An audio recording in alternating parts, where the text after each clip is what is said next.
ำลังหามน้ำมาแต่ห้วยแต่ซี่โอ้เห็ดกินอยู่นี่เลยโอ้ไฟไหม้จะเป็นปองเลย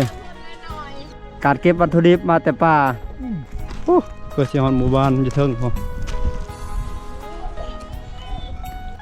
หลังคาเฮือนเพิ่นหลังคากระท่อมมาแล้วอยู่เฮือนเฮ็ดเวียกเฮ็ดงานท่ามื้อนี้ฝนตกแห้งน้ำเข้า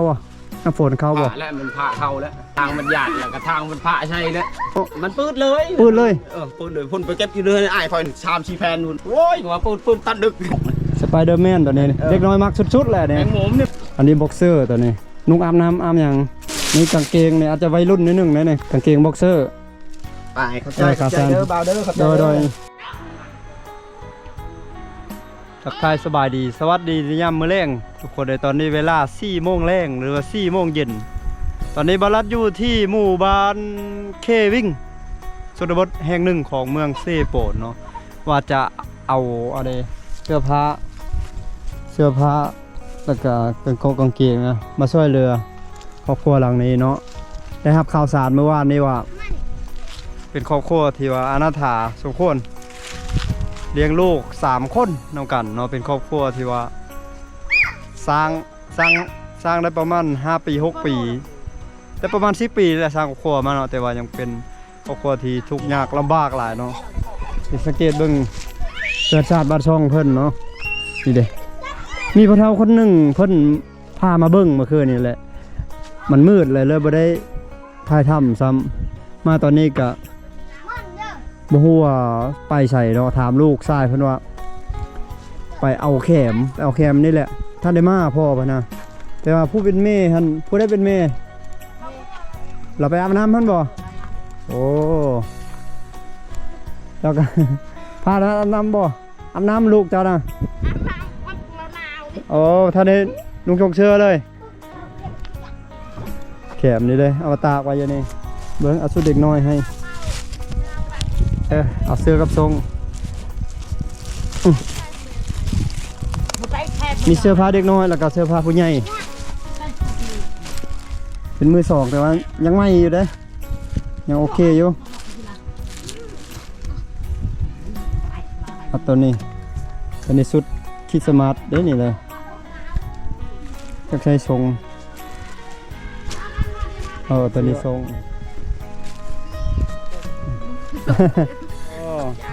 กำลังหามน้ำมาแต่ห้วยแต่ซี่สายน้ำซี่บางเฮียงได้นี่ได้ทุกคนเลยเป็นหมู่บ้านติดกับน้ำซี่บางเฮียงตักน้ำมาเอาไว้ไซหูคำเล่าอยู่บ่แต่ว่าเล่าได้อยู่บ่ฮู้แสดงว่าฮู้น้อยๆเนาะแต่ว่าบ่ฮู้ได้เนี่ยคำเล่าได้บ่ฮู้เนี่ย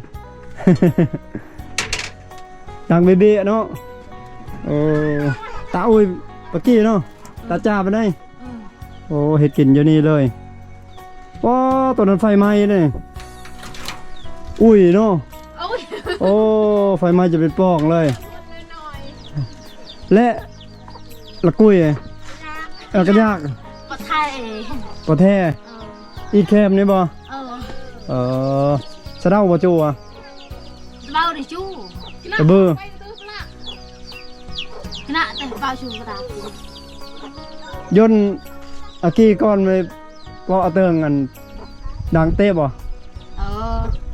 คือไอ้ยนกดเอา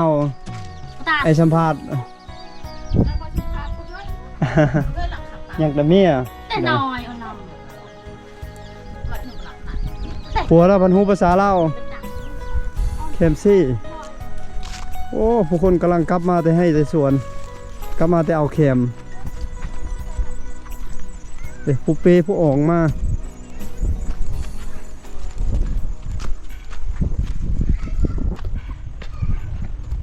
มื้อนี้อากาศถือว่าอบอุ่นอยู่แต่ว่าตอนนี้กำลังเริ่มมีความเหน็บหนาวเข้ามาแล้วมีแต่ผู้แต่ผา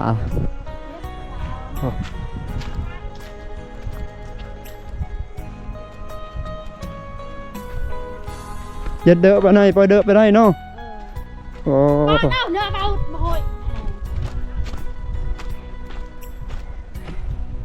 นี่มีแต่หินแต่ยังก่อนบางยังใหญ่คักอะไร โอ้ธรรมชาติคักอะไรได้พี่น้องเอ้ยโอ้เหือไม้เพิ่นนำทรายเหือไม้ได้หมู่บ้านแก้เครื่องแก้ของมาได้ฟังวันนั้นโอ้สวนไม้สายน้ำเสียมเฮียงไรมาแต่ดินแดนเวียดนามแลจากนี้ไปประมาณ5-60 กิโลเมตรเป็นยางกับเข้าหมู่บ้านอีกเอาขึ้นเลยนี่คักเลยเนาะนี่เอาใส่อยู่นี่โอ้งามอ๋อเลยว้าเอายังติดนี่ ปากกาขนม เอาขนมติดเนาะประมาณได้ว่า3 ปี2 ปีนี่ 3แล้วเนาะไวเนาะสวยงามเลยพี่น้องการเก็บวัตถุดิบมาแต่ป่าเงินล่ะนี่นะเงินแล้วพี่น้องเลยไกลบ่ชดนะพ่อ ไก่เอ้ยพุ่นภาคผู้ ฝากผู้นี้อีกกว่าโทษเต็มแห้งเนาะบ่ทันเต็มคักบ่ ก็เต็มหลายกว่านี้เนาะ เต็มไรกว่านี้ โดย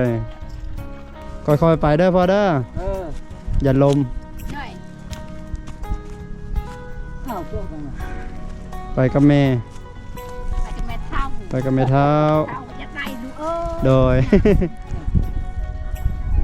คุณค่า โอ้ผู้สาวน้อยลงอาบน้ำแล้วโทษเพื่อนจะลุ่มหมดบ่ เอาป้าเขาบ่ได้เลย โดยเฮ็ดโจรเองเนาะสิใช้แคมบ่ได้เก็บบ่มื้อนี้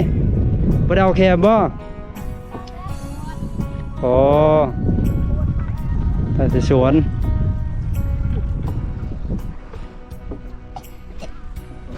ผู้คนลงมาอาบน้ำอาบในเสียๆแหละทุกคนเลยไก่เติบบ่เพื่อนไก่เติบอยู่เทิงคนแล้วเนาะเลยไอ้พอเท่าเมื่อก่อนไม่เท่าเมื่อตำล้างวันนี้ขึ้นตะพังชันขนาดเลยเด้โอ้เพื่อเสียหอนหมู่บ้านอยู่เทิงพอ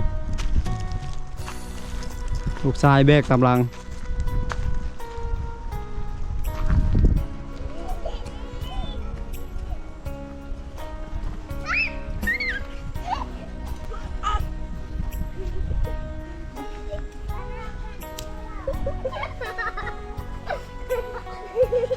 พิงไพ่เนาะเริ่มหนาวแล้วเนาะดังไพ่พิง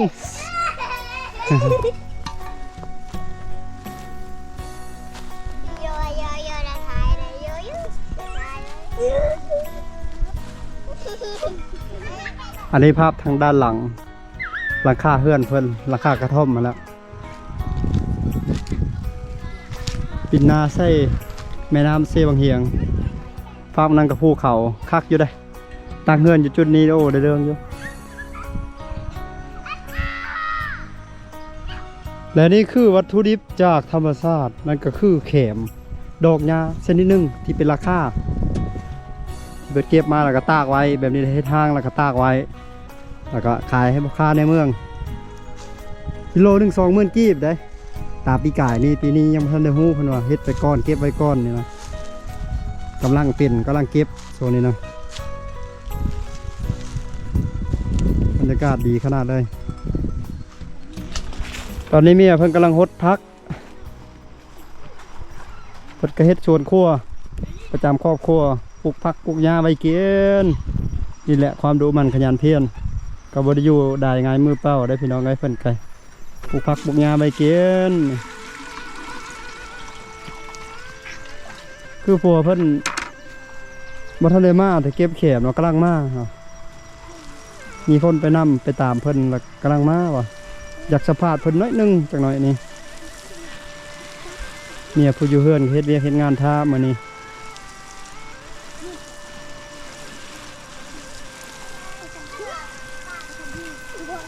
งามเลยเนาะพักเด้นี่ลูกชายนี่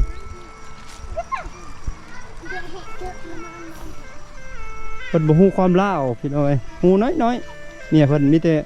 ผัวเพิ่นละฮู้ความลาวกำลังงามปลูกหลายอย่างพักอีคูแล้วก็พักนางตู้อันนี้ อันนี้ผักหนักตู้แล้วผักกาดตีนหมีอันนี้มักทั่วเขียวอันนี้หอมต้นหอมบัว อ้าวมันใหญ่ในซ้ำสิกินนี่พอได้กินเนาะ โดยโอ้ตัวนี้ผักหอมปีหอมหนามหลายภาษาเด้นี่บางคนก็เอิ้นหอมหนามหอมโฮ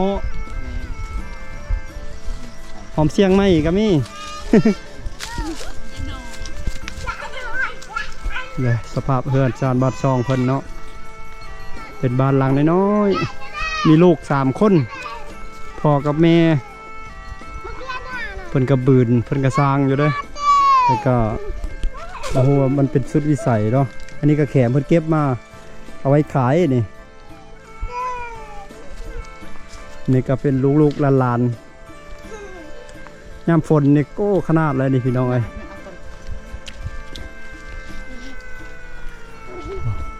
ฝนในสีเข้าอยู่นี่ขนาดเลยยามล่มช่วงหลังๆเลยล่มแห้งนี่ก็โอ้ขนาดเลยแหละไปพาเบิ่งหน่อยหนึงข้างในที่เป็นนอนบอนนี้เดี๋ยวโผล่ขึ้นมาสิถามเพิ่นอีกรายละเอียดเนาะหักเบิ่งคือซีเมนต์ละบอนนอนพ่อแม่แล้วก็ลูกส่วนบอนนี้คือซีเมนต์ไว้เขาอยู่นี่ส่วนบอนนี้บอนเฮ็ดอยู่เฮ็ดกิน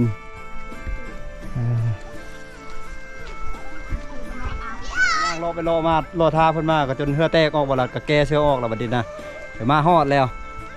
นี่เด้เพิ่นเนาะสบายดี ไปดี โดยสบายดีเอาขออนุญาตชื่อหยังว่าเจ้านะบ้ายังฮะ ธรรมดา คำละโอ้เมียเด้ น้ำคุก รถคันนี้เลยมานี่พี่น้องนี่รถเพิ่น ขึ้นผู้ได้เชิญรถเจ้านี่เนาะ ขึ้นตามมือขมังหันได้ ขึ้นตาเขามั่งเนาะ โอ้ตายอยู่แหละ นี่เลิก ดีบากเลยดิฮอนด้าข้างในเนาะจากฮอนด้าข้างในต้องทรหดอดทนขนาดเลยโดนจ้ารถนี่เกะแขมลงมา บ่ออง ออกเอารถนี่ขี่ไปอันนั้นไว้เชื่อขึ้นไปทางฮัน เจ้าไหมล่ะ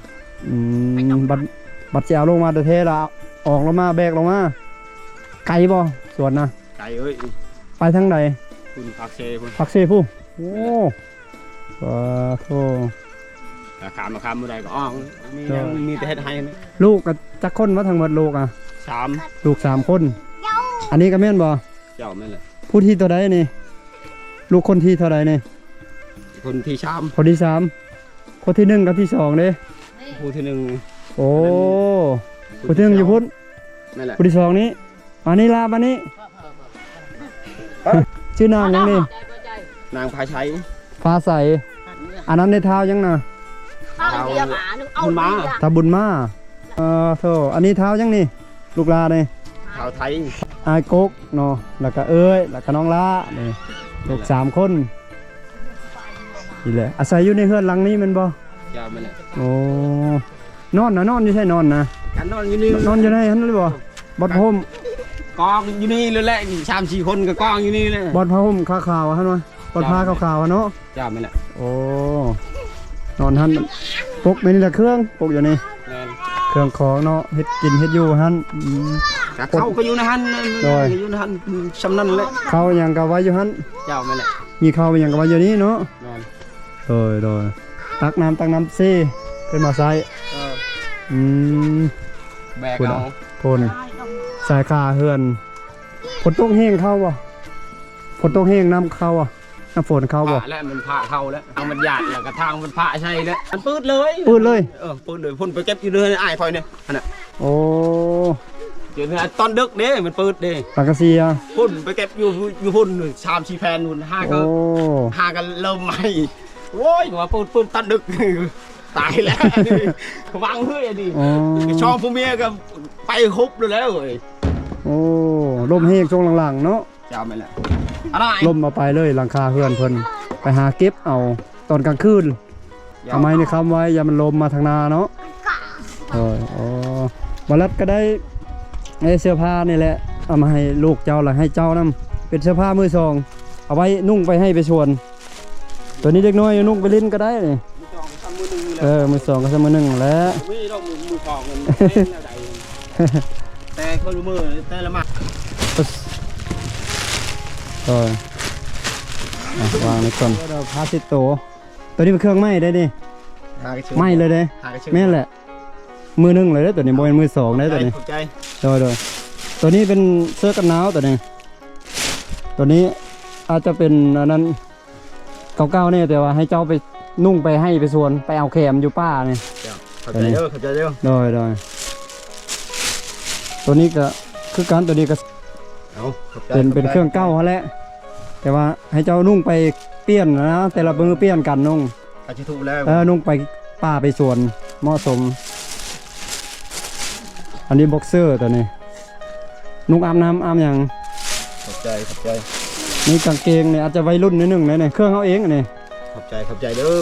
โดยยงนี่คือกันเนี่ยกางเกงบ็อกเซอร์ไปขอบใจเด้อบ่าวเด้อขอบใจโดยแล้วก็มีเสื้ออีกเอาเครื่องผู้ใหญ่ให้ก่อนกดในนั่งตัวคนขอบใจเลยขอบใจบ่าวอ่ะขอบใจเด้อขนาดเด้อโดยนี่ก็เป็นเสื้อยืดในนุ่งเย็นอยู่เพื่อนนี่ยังดีเยอะแต่ในมือซองกันแต่ว่าดีขอบใจรับประกันบ่มีคาดตามบังอันนี้ก็ใช้มีแต่พื้นเดียวนี่แหละชงเชือกกันคือเก่าหันแหละตัวนี้ก็เป็นมือซองกันตัวนี้เป็นแขนยาวนี่เสื้อยืดแขนยาวนุ่งเย็นนุ่งไปลิ้นไปหัวก็ได้นี่ขอบใจเลยเครื่องเด็กแบบนี้เครื่องเด็กนี่พอดีเลยนี่สำนีนี่เอาแม่อันนี้เป็นเครื่องแม่จับใบแล้วเครื่องล้างเบาเด้อป่ะเอาเลยขอบใจเด้อมาด่าเด้อโดยเป็นเครื่องเด็กบ้านนี่อันนี้อีลานุ่งได้นี่ใจเด้อหนาเด้อเป็นเสื้อวอร์มกันหนาวอันนี้เสื้อวอร์มกันหนาวนุ่งลงเบิ้งอีลาอ้าวอินล่ะเด็กกูไปนี่ตัวนึงแหละอินละชุบลองเลยชุบไหมชุบเลยชีบัวเป๊ะถึงแล้วเสื้อวอร์มกันหนาวได้อุ่นดีได้เสื้อนี่เลยปรีแล้วก็ลำมือซองแต่ว่าไม่เริ่มหนาวแล้วเว้ยตื่นมื้อเช้าอันนี้จะก็คือแมวชิดก็บ่มีหนาวเลยเนาะตัวนี้เป็นเสื้อยืดธรรมดานุ่งเย็นอันนี้เสื้อกล้ามนี่เสื้อกล้ามบักอ้ายนั่นก็นุ่งได้บักนี่ก็ได้นี่บักน้อยๆนี่นางพาใช้อันนี้ใช้นางน้อยๆก็ได้นี่มากกว่าไทยขอบใจเด้อบ่าวเด้อว่ะมีเสื้อยืดนี่อันนี้อันซักเด้ซักแล้วเฮาอันนั้นไว้ปีนเบิ่งยังไม่อยู่ได้นี่ได้เป็นเสื้อผ้าร้านแต่ว่าคนมีหลายแล้วพายผู้หญิงนี่พายนางนำพาใช้นี่ถือแล้วมันโอ้งามเลยเด้งามแล้วอุ่นคักแล้วเสื้อตัวนี้แต่ตัวนี้ก็เป็นเสื้อนุ่งเย็นคือกันเนี่ยซักเรียบร้อยแล้วจุนี่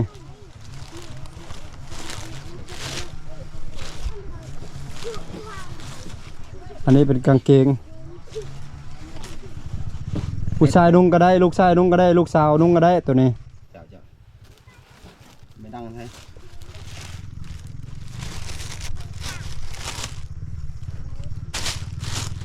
เครื่องเด็กนี่ตัวนี้เป็นสไปเดอร์แมนตัวนี้เชื่อวามใช้หมวกเลยเชื่อวามใช้หมวกเลยสไปเดอร์แมนตัวนี้เด็กน้อยมักสุดๆแหละเนี่ยแมงมุมเนี่ยขอบใจเด้อขนาดเด้อโดยขอบใจแมงมุมเด้อแมงมุมสุดตัวนี้เบิ้งนี่เสื้อวอร์มนี่เสื้อวอร์มบักอ้ายนั่นนุ่งได้เนี่ยพอดีแม่ขอบใจเด้อขนาดเด้อเสื้อวอร์มกันหนาวแล้วก็ใช่อันนี้ของลูกเจ้านี่โดยขอบใจสถานการณ์เนาะก็ได้มอบจิตน้ำใจสภาพเอื้อชาติบ้านช่องก็เป็นนี้แล้วถ้าผู้ใดผู้ใหญ่ใจดีท่านใดยากจะมาเบิ้งมาอุปถัมภ์คำสู้มาช่วยเพิ่นเนาะสองพ่อแม่ก็ซอยกันขยันเฮ็ดหัวเฮ็ดส่วนหาอยู่หากินเป็นเก็บแขวัตถุดิบจากธรรมชาติในเวลาว่างเนาะเจ้ามาเลยก็ไปหาบริยูมันบ่ไปตลอดกันนี่ไปหับจ้างเขาด้วยนี่เลยเมื่อเขาไปนำมันเลยเดี๋ยวนี้ซื้อแล้วบอกเขาซื้อแล้วอย่าลืมนี่ยังก็ชอบนี่เลย2 ชอบสุดท้ายการ เบื่อไปทำจางเพื่อไว้หั่นแหละแก โดยโดย แต่ยังมันเลยเห็นมันทันแล้วกลุ่ม โดยซุมนี้กำลังใหญ่เนาะ เจ้าก ำลังใหญ่กำลังกินแซ่บ โอ้บดีคือชำมา โดย แมวกินแล้ว กำลังกินแซ่บเฮ็ดนั้นเขาเจ้าขายขนมมาจากขนม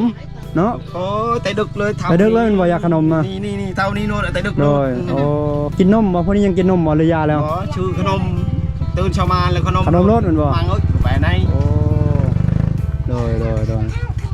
สองผมมีหาเลยเนาะหาเลี้ยงลูกแน่ลูกก็3คนกำลังอยากกินเนาะสำนี้ นี่ก็ดังจะกินแล้วเห็ดหันบ่ได้ กำลังอยากกินกำลังอยากได้เครื่องลิ้นเนาะ เจ้าไม่แล้วมีแต่ชูกระชองผู้มี กันมาจักปีแหละสร้างครอบครัวเนี่ย 8 9 10 แต่90ปีแล้วเนาะ ครับ แต่คือว่าแล้วเนาะเฮายามนี้บัดซื้อเขาเนาะหาเงินได้มาบัดซื้อเขาสิหยังสิโฮมกับ ทางโฮมนี่ คือไปหับจ้างเขาได้แชน2แชนนี่ก็เจ็บตัวอีกเป็นไข้เป็นฮอนแล้วก็ไปซักยาอยู่ใน โดย